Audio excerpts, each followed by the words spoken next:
Next in the Nolan film series is Memento. I'm not really sure where to start with this one, it's such a complicated film. Memento follows a guy with short-term memory loss and he's looking for his wife's killer, but he can only remember stuff, everything leading up to his wife's death, but he can't remember anything afterwards. So he meets people, he talks to them, a few minutes later he ain't got a clue.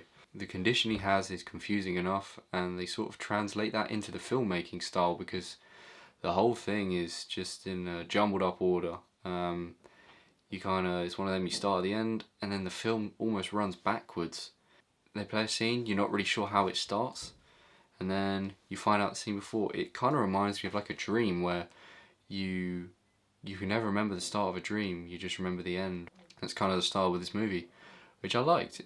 I think they definitely played it so that the style of the movie was almost like the condition of short-term memory loss, because it's almost like as a viewer we don't remember what happened before. I mean, we haven't seen it, but you understand it completely. You know, it's a good way of sort of translating that into the film because it's such a unique condition. But I mean, credit to it because you can actually still follow what's going on. You know, it's not one of them where you're just like mindfuck the whole time. You know, you can understand what's going on in this film. It's really cleverly pieced together, the way they play a scene, and then they play the setup before, and then that scene will end where the previous scene started. It's very clever. I like it a lot, that style. But I mean, it sort of has a drawback in the sense that for a large portion of the film, that is what it is. It's sort of scenes backwards.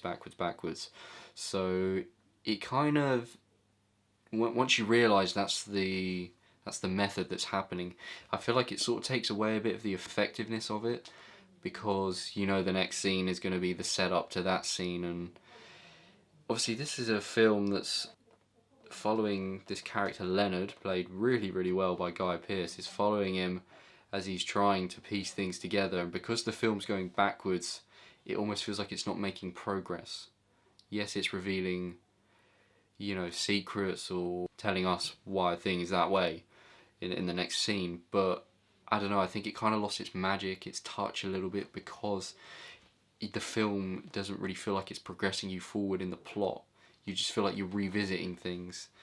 It's like a sort of a double-edged sword. It works, but it also doesn't. You do get these cool scenes, however, sort of weaved in between. They're black and white scenes involving Leonard on the phone talking to someone, we don't know who, talking to someone on the phone about a man named Sammy, who also has short-term memory loss. In the story, Leonard's sort of like an insurance person, I guess. He looks out to see if people are faking conditions, that sort of thing, and the story follows Sammy and his wife, and how the condition is affecting the wife, and how she has doubt in her mind about whether the condition is even real. So when you see that, you sort of begin to wonder, why is he telling a story about a man with a condition, the same condition, because it's such a rare condition anyway, short-term memory loss of this sort of nature where you constantly forget things just a few minutes after they happen, but you remember who you are, your name, all this sort of stuff. When you get these scenes with Leonard on the phone monologuing about this Sammy character with the same condition, that obviously casts doubt in the mind about whether this story is even true. Is Sammy even real? Or is this almost like an analogy for what's happened with Leonard, and his wife? You sort of get that doubt set in your mind. The film progresses, you sort of learn more and more, but as I said, because it's working backwards more than forwards, it kind of feels somewhat inconsequential to the plot, because I want to know, and the viewers want to know, who killed Leonard's wife, but I understand why it was done this way, because it's playing on the condition. This is a unique movie in the fact that it's not just following someone with this condition, it's making the film express the condition through its style, through the way it's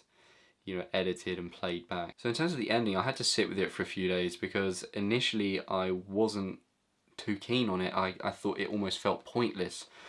But after I'd thought about it for a few days, I realised it was actually very effective, because this whole film is really about this condition. The style, as I've said before, the style it was done is to show to you what this condition is like and how it really affects the character. And when you get to this ending, I won't spoil it, of course, because I think it's better if you watch it yourself. You realise how meaningless certain things are for this character, because everything he does he forgets. So every action he takes, every conversation he has with people are just almost for nothing, because for him it never happened and he's making no progress. And that's, as I touched on before, with the film going backwards, you feel, oh, there's no progress. I know I somewhat felt that, and I still do in a sense. But the ending does sort of make that work, because you realise that's the point. It's almost meant to feel meaningless. The fact that it plays backwards, the fact that you don't really make a whole lot of progress, because that's what the condition is. It's not making progress. This is a really unique film. It was not what I expected at all. You know, you read a plot for a film and you sort of get an impression in your head of how it's going to turn out. But, you know, the twists and turns this film takes, the style of it, it surprised me, and I thought it worked. I think it's a special movie. It's not necessarily a masterpiece or anything like that, but you won't see a lot of movies like this. I've never seen a movie like this, in all honesty, and I think it's really good work from Nolan. For a second film, it's unbelievable. You know, it really is. It's a big step up from his previous film. And, you know, of course, brilliantly written by the Nolan brothers, you know, brilliantly acted by Guy Pearce, and co-stars Carrie-Anne Moss. Obviously, she was in The Matrix, and Joe Pantoliano. I don't know if I'm saying that right.